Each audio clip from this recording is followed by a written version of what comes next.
Muy buenas tardes para todos. Mi nombre es Camila Vidor y hoy trataremos el tema de morfología y valoración animal de animales domésticos. Esto va de la mano con la zoometría. La zoometría es un término que debemos tener claro desde ahora. Mi nombre es Camila Vidor. Bueno, para empezar, ¿qué es zoometría y qué es morfología? Bueno, empecemos diciendo que para nosotros como médicos veterinarios y zootecnistas es importante, primero que todo, conocer la especie a la que vamos a tratar. Si es un bovino, si es un equino, si es un felino, si es un canino. Además de esto, las características morfológicas, es decir, cuáles las que vemos acá externamente. Eso primordial. Tipo de especie, características. ¿Por qué? Porque así vamos a saber con qué tipo de animal vamos a tratar y asimismo si ese tipo de animal tiene alguna predisposición genética. Eso por ese lado. Entonces, tenemos zoometría. La zoometría es un tipo de ciencia. Esto quiere decir que ya se encarga, ¿cómo lo explico? De estudiar como las formas de los animales a través mediciones, de mediciones morfométricas. Y pues esta va a proporcionar un buen estudio en cuanto a su morfología. La morfología, para dejarlo claro una vez, es la que se ocupa del estudio y la descripción de las formas externas del perro, que el hombro y en el caballo que punta de anca, que en su cráneo o en su cabeza, la punta de anca, en el isquio, la parte dorsal, la parte ventral, todo eso se encarga la morfología. La zoometría se encarga más allá. La zoometría básicamente hace mediciones para así saber la morfología corporal del tipo de especie. La morfología corporal o la clasificación corporal en las especies son muy diferentes. ¿Por qué? Porque hay varios tipos de producciones lecheras, cárnicas, triple propósito, huevo. Un ejemplo es en los equinos que va de 1 a 6, que dependiendo su morfología y asimismo las mediciones zoométricas se van a calificar de 1 a 6, en donde básicamente 1 es extrema delgadez y 6 va a ser un equino obeso. Entonces ahí radica la importancia de la zoometría como veterinarios. Nosotros a través de esto vamos a conocer si este animal puede llegar a ser un buen productor, si este animal puede llegar a ser o a servirnos para ser un buen ejemplar o de lo contrario es un animal que realmente, dependiendo su edad y raza, no está en un estado apto en cuanto a su morfología para llevarse a cabo en un tipo de producción. Es por esto que es tan importante. Además, la zoometría desde épocas antiguas se ha encargado de la descripción de razas. Razas existen muchísimas y asimismo las razas han evolucionado. Entonces la zoometría realmente es algo muy importante porque se lleva a cabo desde hace muchísimos años. Ahí va una pausa. Entonces, la zoometría es una pieza clave en el reconocimiento de la especie, de su morfología, de su evolución y dimorfismo sexual. Todo esto lo podemos observar aparte, bueno, gracias a la zoometría en mano, básicamente en mano con la morfología animal. Como lo dije anteriormente, se pueden comparar razas, ejemplares, y esto llevado como con una nutrición, se puede llegar a saber si este ejemplar realmente sí es buen ejemplar. Bueno, en otras épocas, la zoometría realmente servía de mucho para la identificación de nuevas razas, de nuevos híbridos y de nuevas evoluciones que en esa época habían. Imagínense hoy en día la evolución de las razas aún es mayor, aparte de esto que ahorita hay muchas razas de muchas especies que han sufrido adaptabilidad o selección natural.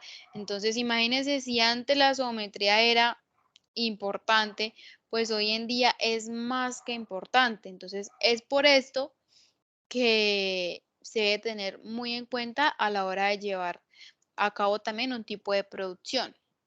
Porque pues uno escoge un animal porque está grande, porque me tuvo tantas crías tantas veces, pero no se ve realmente si ese animal, aunque me tuvo muchas crías, esas crías realmente para su edad y condición están en un buen valor morfométrico. Esas son las preguntas que a futuro debemos realizarnos. Ahora es muy importante que no es lo mismo un estudio zoométrico, como por ejemplo vemos acá, ella está tomando las medidas de sus rasgos faciales, a un estudio de descripción de raza, porque yo acá podría decir, esta es una raza labrador, es un perro mesocefálico, sus patas anteriores están más grandes, más pequeñas, su dorso es cóncavo, más o menos así. No, la zoometría va más allá. La zoometría nos da realmente valores a nosotros con los que podríamos identificar un buen productor. Nosotros con simplemente describir la raza, pues sabemos que es un pincher, un bulldog, sabemos que es un Holstein, pero no sabemos nada más. Aunque realmente esta es una ciencia que no es muy usada o no es muy sonada, debería ser más incluida. Aunque pues pueden haber errores en las mediciones, como normalmente hay errores en todo.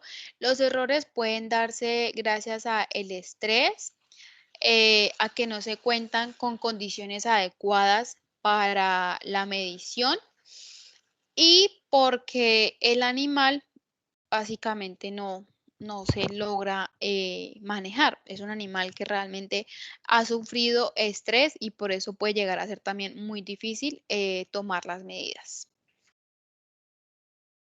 Bueno, acá tenemos más a fondo la utilidad veterinaria y zootécnica de la zoometría. Recordemos que la zoometría es el estudio de la morfología a través de las medidas para darnos a nosotros una condición corporal, básicamente.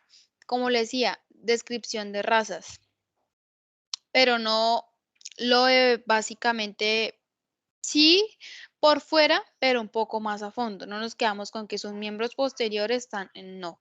Tenemos acá acá se habla de altura, perímetro, longitud y anchor. Bueno, anchura. Entonces va un poco más allá. Se describen las razas porque si bien, por ejemplo, en esta imagen vemos en épocas antiguas existieron un tipo de razas y actualmente existen otro tipo de razas. Y puede que aún de épocas pasadas aún hayan razas, entonces es por esto que es bien, bien importante para la historia y para nosotros como veterinarios. La evolución de razas. Porque si bien las razas de las épocas de la conquista tenían un comportamiento muy diferente a las razas que hay hoy en día. Entonces también lo que se investiga es la evolución de los rasgos físicos y de comportamiento de las razas que anteriormente existían y que si siguen existiendo, cómo ha sido ese cambio entre épocas. Además, la producción animal. Recordemos que existe producción cárnica y producción, bueno, cárnica, lechera o lepropósito y de huevos. ¿Por qué producción animal? Porque nosotros, obviamente, si vamos a llevar a cabo una producción animal, necesitamos buenos ejemplares, necesitamos animales que realmente nos rindan y nos saquen una buena producción. Entonces, para esto es la zoometría, para ayudarnos a guiar y decir, este animal tiene una buena capacidad morfológica y está acorde a como debería, a pesar de que puede ser una raza regular o una raza realmente de aptitud lechera o cárnica. Evolución morfométrica, como yo lo había dicho, en cuanto pues a rasgos de la morfología, como sus miembros anteriores, sus miembros posteriores, la parte dorsal, la parte ventral, todo eso es bien importante hacer comparaciones para ver o cómo hemos avanzado en cuanto a la producción animal y cómo hemos también involucionado en ese término. Desarrollo de mejores ejemplares a través del mejoramiento genético, porque pues obviamente puedo hacer comparaciones de ejemplares que este ejemplar me tiene la punta de anca o la altura de la cruz realmente buena, pero este animal no. ¿Qué puedo hacer ahí?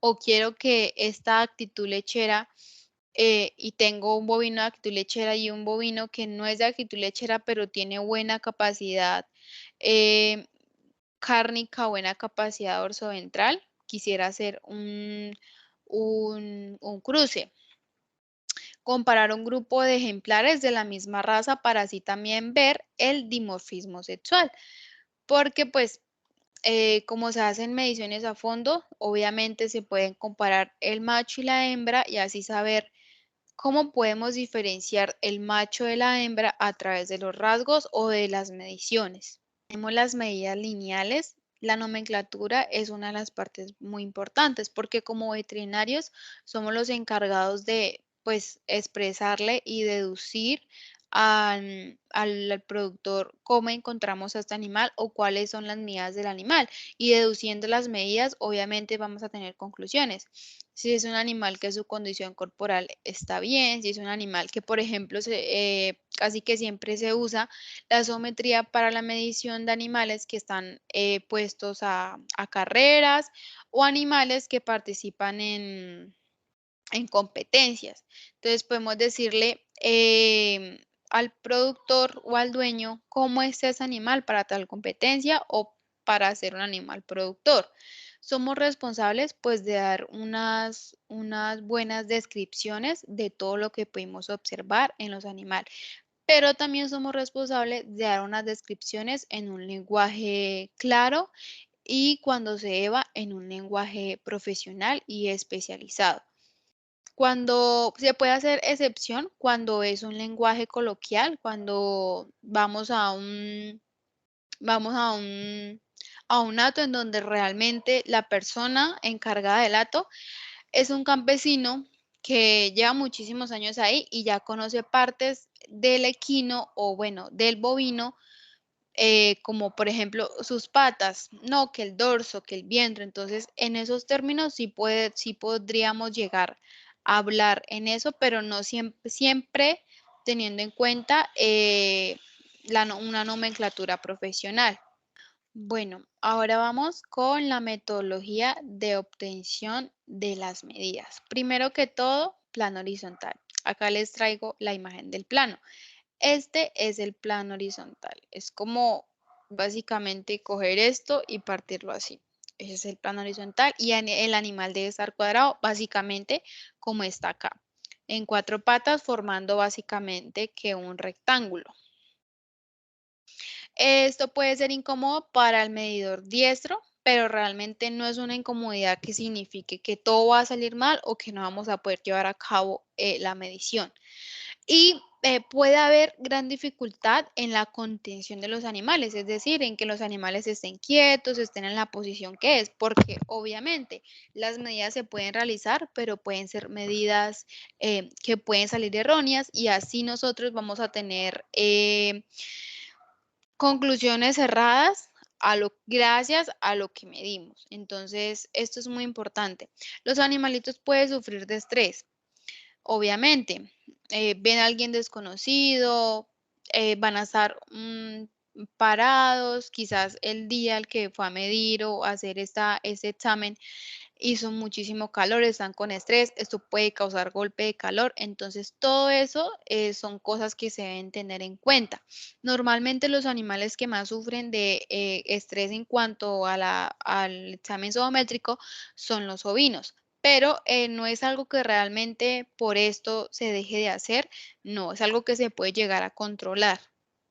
Además, si se le ejerce mucha presión al animal, pues el animal se va a estresar y eso va a terminar siendo un caos. Siempre se recomienda que sea algo que se haga parecer de manera natural, no como que es algo rápido, que es algo que el animal sienta que le está haciendo daño, no, que sea algo de manera muy natural, además de que es con los aparatos con los que se llevan las medidas, no son aparatos que dejan heridas o no son aparatos que le causan dolor al animal. Entonces no debería ser algo en el que el animal se sienta en peligro. Bueno, material para la obtención de medidas, casi que siempre se usan este tipo de materiales, en unas u otras cuestiones pueden cambiar. Tenemos cinta métrica flexible. Hay cinta métrica flexible para porcinos, equinos, bovinos y hay algunas cintas de estas que son cintas en donde se hacen un tipo de cálculo gracias a las medidas y se puede llegar a dar el peso. Obviamente, esto no es un valor exacto, pero puede dar como una aproximación, porque muchas veces en esos establos o en esas granjas no se tienen una pesadora, y más cuando es en una producción totalmente grande, no hay todo el tiempo del mundo para hacerlo, entonces a veces se hace con esto. No se recomienda, pues, mucho, o se recomienda siempre y cuando no hayan los materiales necesarios para poder pesar al animal, pero esto nos puede dar, por ejemplo, un aproximado. Esto se hace, a las anchuras, básicamente, así como esta lineecita se hace aquí, se hace acá en los carpos, en el metacarpo, lo vamos a ver más adelante, pero estas se hacen como en el ancho. Está el bastón hipométrico. En este básicamente se miden lo que es las alzadas. Miren acá, de aquí hasta el suelo, la alzada de la cruz, la punta de anca, en la parte dorsal y también para medir distancias de la parte de la nuca a la parte básicamente del nacimiento de la cola. Tenemos el compás de brocas, que es para distancias un poco más pequeñitas. Tenemos el calibrador, también se usa como para distancias más pequeñas. El geniómetro, que como podemos ver acá, se hace para más que todo la punta de anca y la punta de nalga. Y tenemos el pelvímetro, que es para la parte pélvica. Bueno, bueno, esos son los puntos topográficos de medidas habituales. Tenemos las alzadas, que estas se miden con el bastón. Listo. Se las voy a ir nombrando y se las voy a ir subrayando. Tenemos la alzada de la cruz, que es el culminante de la región interescapular hasta el suelo. Esta es la alzada de la cruz. La región interescapular y hasta el suelo. Recuerden que esta se hace con bastón. Tenemos la alzada al dorso. Dice, punto medio dorsal entre el punto más culminante de la región interescapular y la región lumbar y el suelo. Esta es nuestra alzada al dorso. Tenemos la alzada al esternón, que dice, va desde la región esternal inferior al nivel del olecranon al suelo. Básicamente, esta es la alzada al esternón. Alzada dorsoesternal. Se mide desde el punto más declive de la cruz a la región esternal inferior. Básicamente sería esta. Este sería la alzada dorsoesternal. Esta no va hasta el suelo, sino que esta va hasta el esternón, que está ubicado básicamente aquí.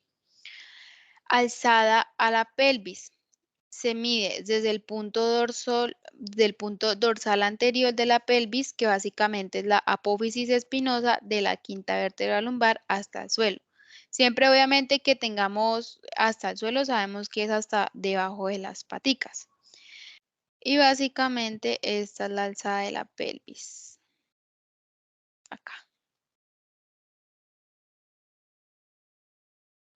Longitudes. Las longitudes se tienen de una dirección cráneo-caudal, lo que quiere decir que va del cráneo hasta la cola, básicamente.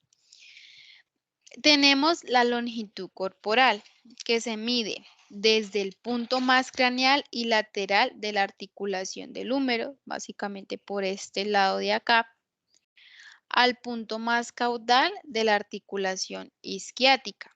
Entonces, en esta parte vamos a tener nuestro húmero. Esta es la longitud corporal. Esta donde estoy señalando la línea. Longitud occipitococcigia, que va desde la nuca hasta el nacimiento de la cola. Es esta de acá. Básicamente es esta de acá. Esta es la longitud occipitococcigia acá. Longitud de la caña. Se mide por debajo de la rodilla hasta el principio del menudillo. Esta de acá. Es esta de acá. Esta de acá. Longitud ilioisquiática. Se mide desde la tuberosidad ilíaca externa a la punta del isquio. Esta es, miren acá, la tuberosidad ilíaca y la punta del isquio. Longitud cefálica total, distancia desde la protuberancia occipital, que básicamente es como esta partecita de acá, al punto más rostral del labio maxilar. Esta de acá, sí. Longitud craneal, distancia desde la protuberancia occipital a una línea imaginaria entre las dos partes más caudales de la fosa orbitaria. Es esta de acá. Obviamente no es toda la cabeza, pero pues haciendo como una parte así del cráneo, digamos que estas son las orejas, es esta parte de acá. Acá tenemos las fosas, es esta parte así. Y esta parte de allá es como una parte así, la cefálica. Esta es cefálica y esta es craneal. Craneal. Longitud facial. Distancia desde una línea imaginaria que une la parte más caudal de la fosa orbitaria al labio maxilar. Y esta que está más a este lado, esta sí es la facial. Longitud hasta la nuca. Distancia entre la articulación atlanto-occipital y la inserción de la cola. Es esta de acá. Esta de acá. Longitud codo-cruz. Distancia entre el codo y la parte más alta de la cruz. Es esta. Longitud codo-cruz. Longitud hasta la espalda. Distancia lateral entre el borde anterior de la espalda y o punta del hombro y la punta de la nalga. Longitud de los cuernos. En esta se recomienda que la obtención sea de la longitud real y no por proyección del arco que se dio anteriormente en los materiales de obtención de medidas. Y tenemos longitud de la espalda, en donde es desde el borde dorsal del cartílago escapular al ángulo que forma este radio con el húmero. Y esta es la longitud de la espalda, esta linecita de acá.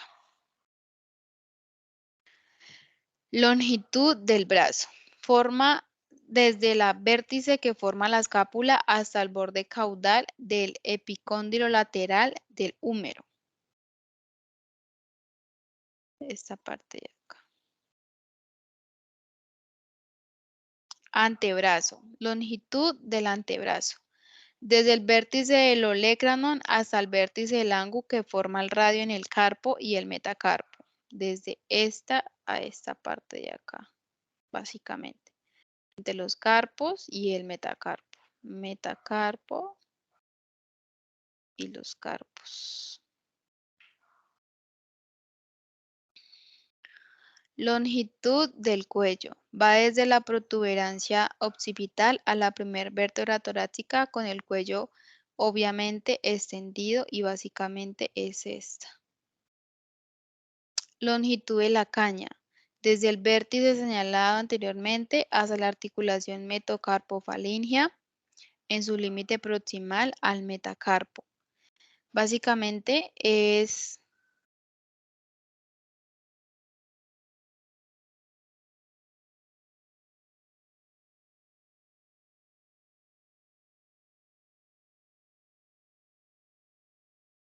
esta parte de acá. Es un poco en esta parte de acá. Y longitud de la oreja, distancia rectilínea entre la base de la inserción de la oreja y el otro extremo. Básicamente acá sí. Anchuras. Estas, como les mencionaba actualmente, se toman con el metro y estas obviamente es como dar la vuelta de la estructura. Está la anchura bicostal, que es la anchura de la máxima región torácica a nivel del arco de la quinta costilla. Tenemos la anchura entre cuernos, que se da entre los puntos más craneales y laterales del húmero en la articulación escápulo-humeral. Anchura facial, anchura máxima entre ambas tuberosidades faciales. Básicamente es así.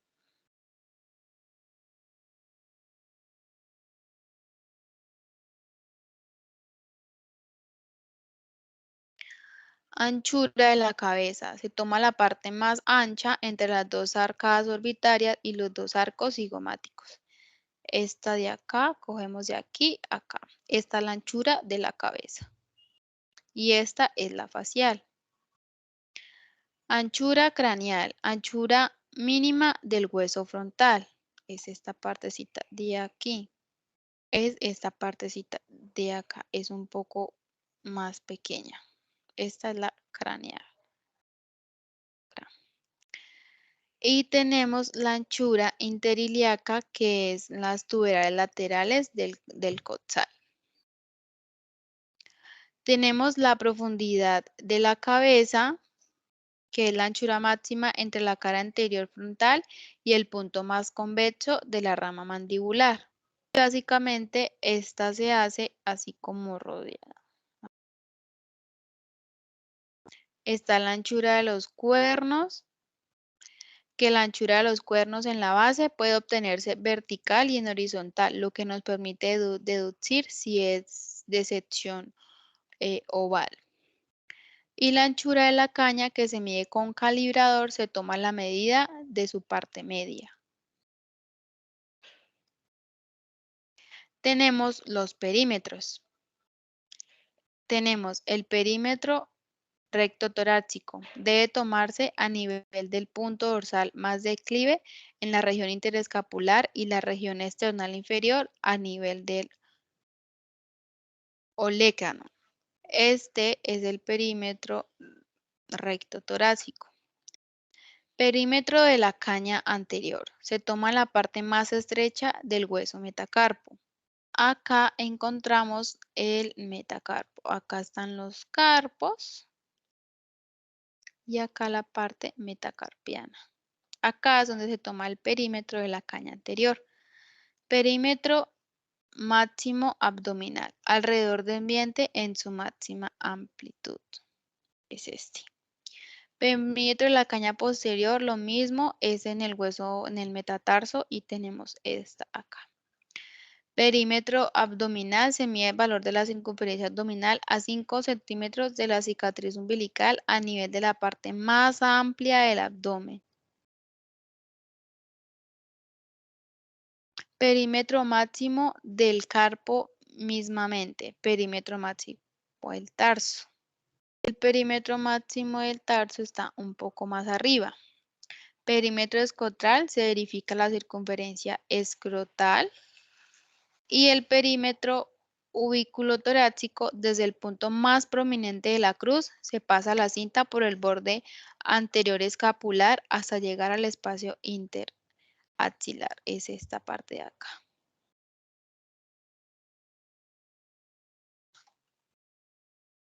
Bueno, básicamente, gracias a las medidas que se toman anteriormente, es que se sacan a luz estos índices zoométricos. ¿Para qué se usan estos índices zoométricos? Para la clasificación corporal de los animales, que recuerden que varía dependiendo de la especie y el tipo de producción. En los equinos va de 1 a 6. Índices de interés etnológicos. Tenemos el índice corporal en donde gracias a la morfología y a la medición detectamos si está en un nivel 1, 2, 3, 4, 5 o hasta 6, en donde uno básicamente es em, extrema delgadez y 6 puede llegar a ser obeso. El índice torácico es el mayor, es mayor en ganado de carne, obviamente, que en el ganado lechero, porque obviamente debe ser obvio que queremos que obviamente ese animal me recoja a mí más carne, porque es destinado a carne. Básicamente es como esta parte de acá que queremos que tenga un buen llenado, básicamente. El índice ilioisquiático básicamente lo que refleja básicamente es una pelvis proporcionalmente, bueno, nos va a dar a entender si la pelvis está más ancha o más larga o más ancha y más corta. Y acá les traigo una tabla en donde nos dan los índices, algunos índices zoométricos en algunas especies y en algunas razas. El índice corporal y el índice torácico, donde nos presentan algún tipo de razas y y tipos de especies. Tenemos los bovinos, que son las especies pues que tienen mejor índice corporal y mejor índice torácico. Es por esto que la parte de la industria cárnica y lechera es una de las más grandes a nivel no solo del país, sino a nivel mundial. Otra parte, pues los ovinos son los animales, digámoslo así, con menor índice corporal y asimismo con menor índice torácico, pero es un tipo de producción que ha cogido escala. Y por último, el equino también tiene unos buenos comportamientos corporales y torácicos. Están los índices en la cabeza y de esto es muy importante porque aquí es donde entramos nosotros como veterinarios a medir y a decir, venga, tenemos dos animales y que tanto el macho como la hembra son igualitos. No sabemos nosotros si son macho o hembra simplemente por su aparato reproductor. Pero si nos vamos a ver la cara con estas mediciones que se hacen, podemos ver el dimorfismo que puede llegar a existir, ya sea prominente o no. El índice cefálico básicamente se permite clasificar en dolicocefálicos, branquicefálicos, mesocefálicos, igual el índice craneal y el índice facial. Está el dolicocefálico, está el mesocefálico, que el mesocefálico básicamente es como el que se encuentra el promedio, y el braquicefálico, que es como en las razas Pug, y tenemos el dolicocefálico. Entonces, gracias a estos índices podemos llegar a determinar nosotros qué tipo de cráneo puede tener nuestro paciente y asimismo el dimorfismo sexual que existe en esa especie y en esta raza, porque el dimorfismo sexual cambia en cada tipo de raza. Eso hay que tenerlo muy en cuenta. Tenemos el índice de la profundidad relativa del tórax, básicamente esta parte de acá, que no se debe exceder de 50.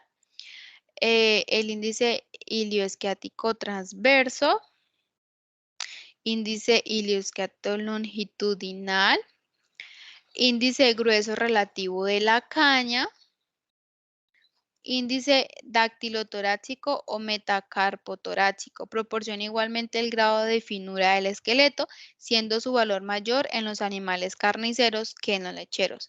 Casi siempre vamos a encontrar una mayor amplitud o mejores medidas en los animales que son de aptitudes cárnicas. Y tenemos los índices de proporcionalidad en distintas especies. Si vamos a hablar, miren cómo cambian las cosas. Si vamos a hablar de proporcionalidad, los ovinos, es me- mejormente hablando, miren los índices, todos casi que por encima de 90%.